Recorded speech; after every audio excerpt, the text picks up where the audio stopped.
Hello guys, this is Voice of Courage on domestic violence and child protection. Say no to domestic violence, say no to child abuse, and say no to any type of abuse. Say no to rape and say no to cultism. I am or what 007 Entertainment. Yeah, I have a special guest. I'm always having special guests. You guys, you know now. So, sir, what's your name? Yeah, my name is Ramon Oshinibosi. Oh, yeah. Yeah, we are live in the UK, Liverpool. I will ask you some few questions about Sunday Igboho. Okay. Now, the first question is Sunday Igboho has been in the jail or in the prison for quite some time now. Why need to use that power? I heard he has a lot of power. Why need to use that power to escape from the prison, from the cell?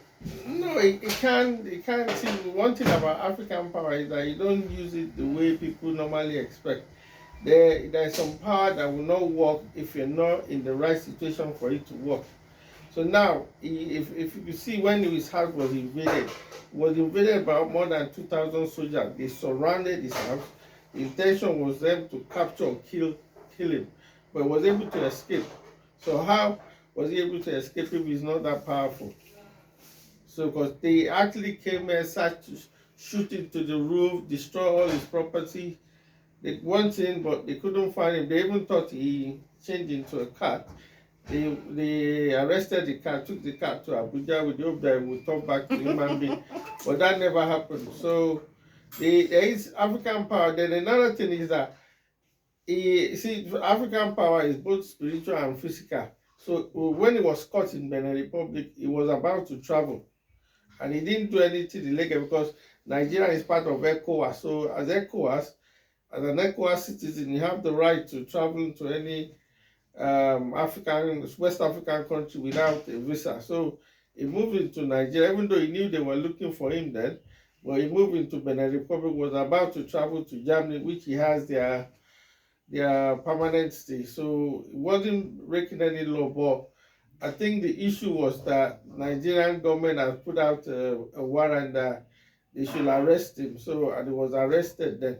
So what I'm trying to say that since when anytime he wants gun, he does like this and the gun comes into his hand. Why can't he just disappear to reappear? No. See, that was a good thing. That explained what I was saying earlier, that African power, you have to be in the right condition, right situation for you to. Like now, there is no war now. You cannot just call the gun. But that's what he did. You know, I lived in Ife. When I came back from England, we came to Lagos. From Lagos, my dad moved to Ife. So I lived in Ife. I did my primary school, secondary school, and university in Ife. So this Ife Modakeke war, it was the one leading the Modakeke, and they were always winning the war, and they had victory over Ife several times, and because of Sunday Igboho. So during that war, when he's fighting the war, if he runs out of bullet, he will just ask for another gun. So then it was in a situation of war. So there's a need for that power to work. So it will just, because when you're in war, you run out of bullet, and once you run out of bullet, your enemy will just put you in the corner and kill you. But Sunday will just ask for another gun. It was people who witnessed that during the Ife Modakeke. So you believe in that? Yes, I do, because I cannot deny that if a Modakeke war didn't happen, I was there. It happened 2 times that we had to move from one place in different to another place, hiding for our lives. So I knew that then. So that shows you that he had some traditional power. So like what I'm saying is, if you're not in the right situation or condition, you don't just use African power like that. You understand? So that's what people should know. Because I felt if somebody was disappointed, I felt he would have just disappeared from No, that's why I'm explaining it. It doesn't work like that. You have to be, see, African power is not something that you can abuse the way a lot of people abuse Christianity power or Muslim power, and they think they will get away with it, even though they will suffer for it. But African power is not like that. You don't abuse it anyhow. That's why sometimes when you go to all this Babalawo, you even see it in some African film, when you now say, this person, I want you to kill this person, or they will say, what did the person do to you? Did that person really offend you? We say no. Then the man, Babalawo, might say, no, I can't do anything.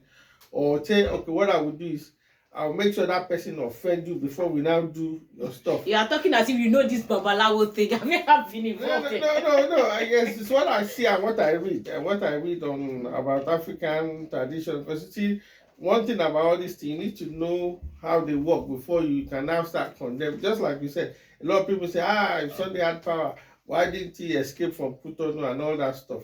No, including if the spirit is working with it, look, if you leave this place now, they're going to kill you. You have to wait. So there is, but so one thing I just want people to know that he has that power. If anybody believe he doesn't have that power, let them go and read if Modakeke war and see what Sunday did there. You must really believe in this Sunday, bro. Yeah, really, because you see, my own thing is I always like anytime you tell me about something, if you can give me evidence to it, then I won't doubt. But that if I want, there is no way I can tell anybody that Sunday wasn't there too. There is no way I would say Sunday is not powerful. It is, because but that power has to be used in certain conditions. So you can't just use, and that's why you see Sunday is a very nice person, because he knows the implication of being wicked to people. But most of African power don't accept that. Then that's why I said you have to do something wrong for them to have, for even these evil people to have right into your life. If you don't live a wayward life or a life where you are hurting people, nobody can just wake up one day. And that's why most of the time they don't get what they set out to do. So Sunday, don't let anybody deceive you. Sunday is powerful. Sunday is powerful, but a lot of people betrayed him as well, but they didn't. Nigerian government wants him killed, but he's still alive today. And now, as I'm speaking to you now, Nigerian government owes him 25 billion naira for coming to his house illegally, destroying his property. But during that period, that was like last year, they were donating to one account or one bank. Where is the money going into? Where is the money now? No, the money, what happened to the money? The only money that I know people donated then was the one that Maureen Badejo initiated. But our plan was that Sunday and his boys will have cars and vans to be moving around Yoruba forest so that they could flush out these Fulani terrorists that invaded Yoruba forest.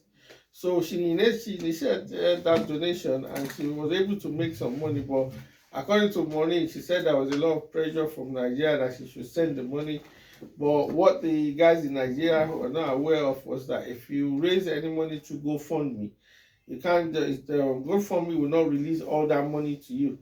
So there was a lot of controversies that Maureen had eaten the money. Some people have eaten the money. But Maureen was not patient enough, because when you are dealing with the crowd, you have to be patient. A lot of people will say you are doing this when they are not doing that. Then she now said, through anger, she now returned all the money, because I gave some money then, and my money was returned to me. Really? Yes. So there was no anything. But Sunday himself never asked people to give him money. They were always through a proxy, somebody raising money on his behalf. So a lot of people were trying to raise money just to help the Yoruba Nation movement. Well, it's true, some people have an ulterior motive of using that to make money. But Sunday himself never asked anybody to give him money personally. And the recent one that was raised recently was through Mayegu in Scotland. Yeah. Yeah, but that one too was able to raise about £23,000. But and the plan was to use it to pay a lawyer that will actually get him out of Cotonou.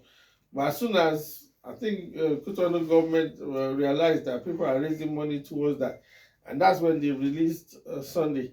So now Michael and his friend now are now thinking, okay, what else can we use this money for? But their main reason for raising the money is to use it to always fight for any member of Yoruba Nation that's been arrested illegally by Nigerian government.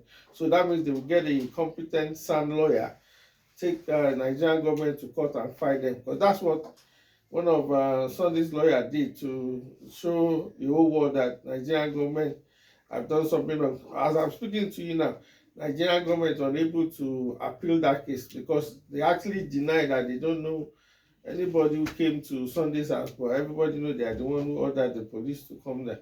So the lady that was arrested, where is she? What's her name? I forgot her name now. So that, She's a yeah, blogger. she's the blog. Lady K, yeah, Lady K, yeah. She's in. I think she's in Nigeria now. So she's released. It was she's released. It was a lot of people raised money to fight for her as well. So she's released, but I'm not sure what. I thought she was pregnant when she was released, but I'm not sure what happened to her. So who impregnated her in the prison? No. No. She was pregnant before she was arrested. Yeah. Oh, I thought she was pregnant in the prison. I was scared. No, she wasn't.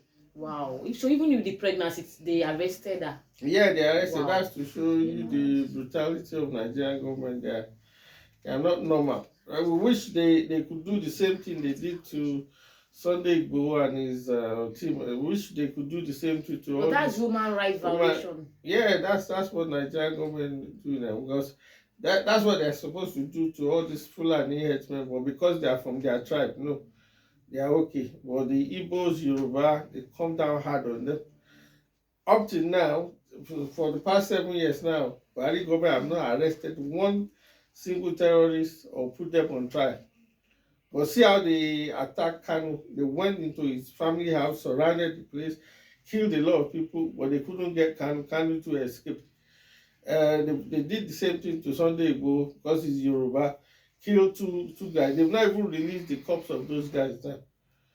So I will see that's the problem with us Nigerians and Africans. We don't ask questions. Normally, they should have shut down Nigeria and said that no, this thing, you cannot be discriminating. If you are pursuing people that are just fighting for self-determination, you are treating them like terrorists. They even prescribed the IPOB that they are a terrorist organization. Why can't you do that to the Hausa Fulani one? Do they have two heads? But all the Yoruba leaders and Igbo leaders, they are all cowards and they are bastards. Because they shouldn't allow their people to be treated like animals, and that's what's giving this Hausa Fulani boldness. You see now, Atiku is still coming back at his 80, at his age, that he wants to still rule Nigeria. These are the things that give them boldness. When people do bad things and you don't confront them, you have to. It's not everything that is spiritual. Even the spiritual, when they organize in the spiritual to come and attack you, they have to implement it in the physical. And it's in the physical that you have to confront your enemies. Don't make life easier for them. If they have shut down, even if you can't shut down the whole Nigeria, shut down your own area that God has given you. That we won't take this nonsense from. If they've been doing that now, everybody will know their life. But the problem is once they give 2 or 3 Yoruba or Igbo or Middle Belt leaders some money, then they will now think they are talking on behalf of everyone, which is a lie. Those guys are just talking on behalf of themselves, their friends, and their cronies. And if there's any wahala palm, they take their children off to a foreign country. So it's all the problem. I just like Sunday, I was just looking at Yoruba people are suffering. Nobody is standing for them. The governors, House of Reps, Senate are supposed to stand up for them because they are enjoying out of what Nigeria, the evil in Nigeria. They are not saying anything. So and this guy just said, but he could have easily joined the politician and make money out of them, but he just said, no, I'm not going that route. I want independence for my people. The politicians, especially the people like Tinubu, wasn't happy with, because Tinubu, it was destroying his presidential aspiration or ambition, and what do they call it? So Sunday is actually fighting for the Yoruba people. He's not a criminal, and that was the reason why Maego and his friend now said, this guy has not done anything. Let's raise money for him and take them to ECOWAS court. And there was no way they would go to that court that Kutonu or Nigerian government could come to that court and say he has offended or he has broken any law. So that's why Kutonu government just released him to Professor Akintoye. So that's it. So from there, I think their next strategy now, they are planning. But the main strategy now is that every Yoruba anywhere in the world that want independence for Yoruba land, they should go and sign the petition, the 5 million petition that was launched by Abiola's wife, this woman from the Onitiri family in Lagos. So she had launched the 5 million petition. So if we can get that petition signed and get it to United Nations, then they said 5 million Yoruba have signed that they've had enough of Nigeria. They want their own. Even under UN thing, do you know that UN say you don't even have to tell any reason why you want self-determination. Just tell us you want self-determination. Just prove to us that majority of your people want it. And even if Nigerian government think that they should go and do referendum in Southeast whether people want Biafra. They should do referendum in Yoruba land whether people want Yoruba nation. So that's how you know, because that's what happened in UK here. In UK here, when a lot of people said they want out of European Union, the government gave them Brexit now. It gave them that referendum, and majority, about 50% said they want to leave. 48% said they want to stay in Europe. By the end of the day, the guys who want Brexit won, and now UK is out of European Union. Even though I didn't like it, but I had no choice. But the referendum, that's what is democratic about all this thing. But Nigerian government, they didn't want that to happen. By the end of the day, whether they like it or not, it's still going to happen because Nigerian government are doing things that are forcing people to do it. Just like this discrimination that I was talking about. You are chasing Yoruba Nation and Biafra. You are not chasing the Hausa Fulani that are killing every day. So those are things that are bringing up agitation that we want our own country. So we want a place where people will be treated equally, where there will be fairness, justice, and equity. So that's it. All right, thank you so much. I really enjoyed having this conversation with you. What else do you have to say about Sundays? No, well, the only thing I would just say that people should just continue to struggle, and one day they will get their Yoruba nation. If people shouldn't give up. If you are fighting for the right thing, it won't be easy, but don't give up. Keep pushing. Use all the resources, intellect God has given you to fight, and one day you get to the promised land. Okay.